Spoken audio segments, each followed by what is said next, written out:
Alors nous allons voir l'auto-rééducation de la cheville après une entorse.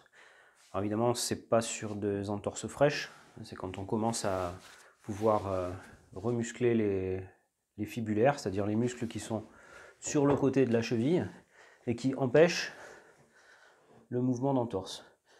La partie musculaire est là contre le péroné, la fibula, c'est le nom latin. Les tendons viennent passer derrière la malléole. Il y a un tendon court, il y a deux muscles. Un court qui vient sur le 5e métatarsien, ici, à la base du petit orteil, et le long qui vient sous le pied jusqu'au niveau de la base du gros orteil.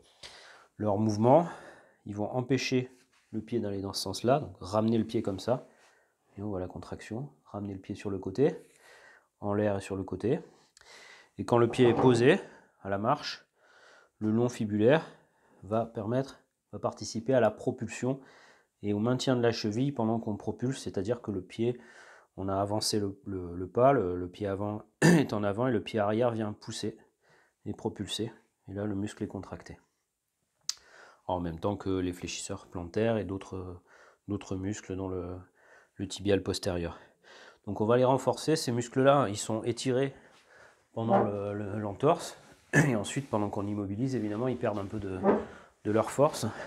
Alors il va falloir commencer à les renforcer en partant d'une position neutre, et simplement en les faisant travailler en isométrique, c'est-à-dire que le muscle ne va pas se raccourcir, on ne bouge pas l'articulation, le pied est fixe, et on va simplement exercer une résistance, et on va pousser contre la résistance.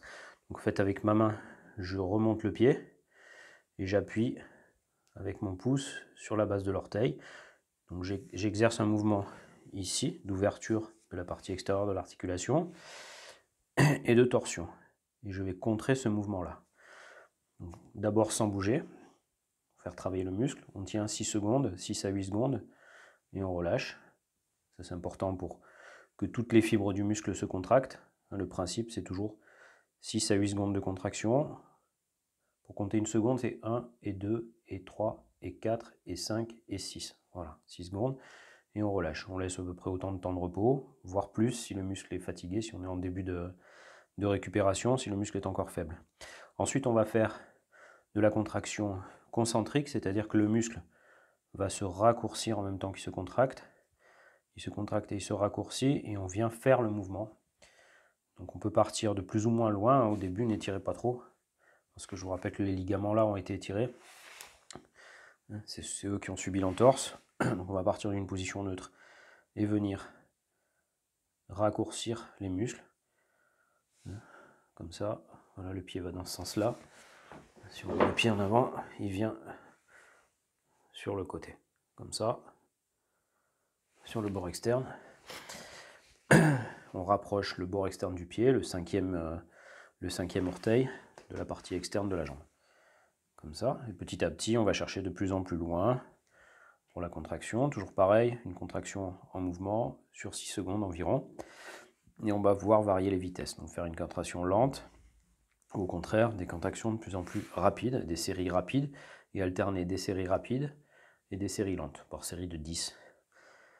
Ensuite, dans un troisième temps, pour renforcer encore et arriver petit à petit à la fonction réelle du muscle qui est de retenir l'entorse, quand le pied part à l'entorse, le muscle se contracte pour la rattraper et il doit en même temps s'étirer. En fait, il retient un étirement.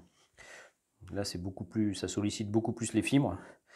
Et ce qu'on va faire, c'est qu'on va partir de la position haute et on va essayer de retenir. Et en même temps, avec les mains, on exerce cette torsion, ouverture. C'est beaucoup plus d'exercice. À partir du moment où on n'a plus assez de force avec les mains, parce que le muscle va prendre de la force pour augmenter, là on va venir poser le bord du pied sur la cuisse, et on va exercer la pression comme ça. On tient, et en appuyant, voilà, le muscle, on le renforce, il va empêcher l'entorse. Donc ma cheville est en porte-à-faux, dans le vide. On voit peut-être dans l'axe, voilà. Le pied sur la cuisse, et c'est en appuyant, en faisant une pression ici, que je vais pouvoir faire travailler mon muscle. Alors il faut choisir une hauteur de chaise qui convienne, trouver la position. Et si vous avez mal au genou, mettez un point d'appui, mettez-vous sur un lit, au bord d'un lit, quelque chose où vous pouvez poser le genou pour éviter que le genou soit aussi en porte-à-faux. Voilà, pour renforcer comme ça.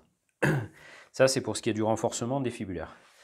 La deuxième partie, c'est qu'on va travailler la proprioception, c'est-à-dire faire en sorte que les capteurs nerveux, les capteurs d'étirement au niveau du ligament envoient de bonnes informations au cerveau pour que le corps puisse rattraper l'entorse. Pour ça, on va avoir besoin de matériel assez simple.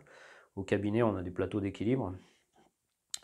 À la maison, on va utiliser un magazine un peu dur, ou si vous avez un manche à balai, un manche de pioche, quelque chose un peu dur, mais avec un magazine, ça marche très bien.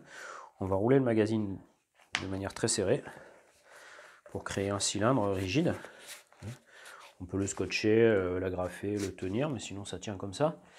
Et ce même magazine roulé, on va le rouler ensuite dans une serviette de toilette, en roulant toujours très serré. Voilà. Voilà, normalement ça tient.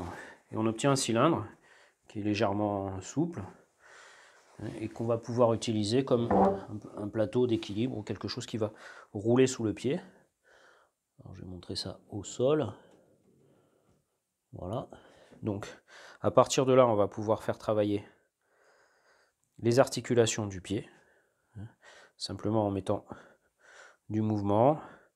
On va faire travailler aussi l'articulation tibio-tarsienne, donc entre le tibia et les os du tarse, c'est la cheville. On vient descendre sur le genou.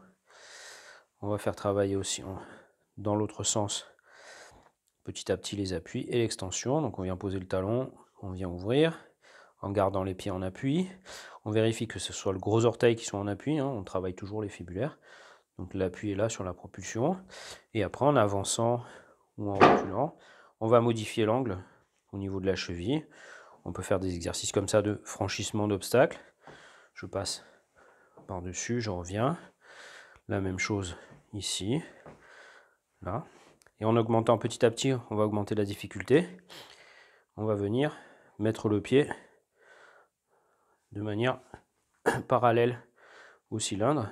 Là, on a un déséquilibre qui est créé. On peut travailler en équilibre, on peut travailler en venant croiser. On vient poser d'un côté, de l'autre. D'un côté, de l'autre. Et tenir l'équilibre. Et après, en variant l'angle, comme ça, on fait travailler les capteurs articulaires et la sensation.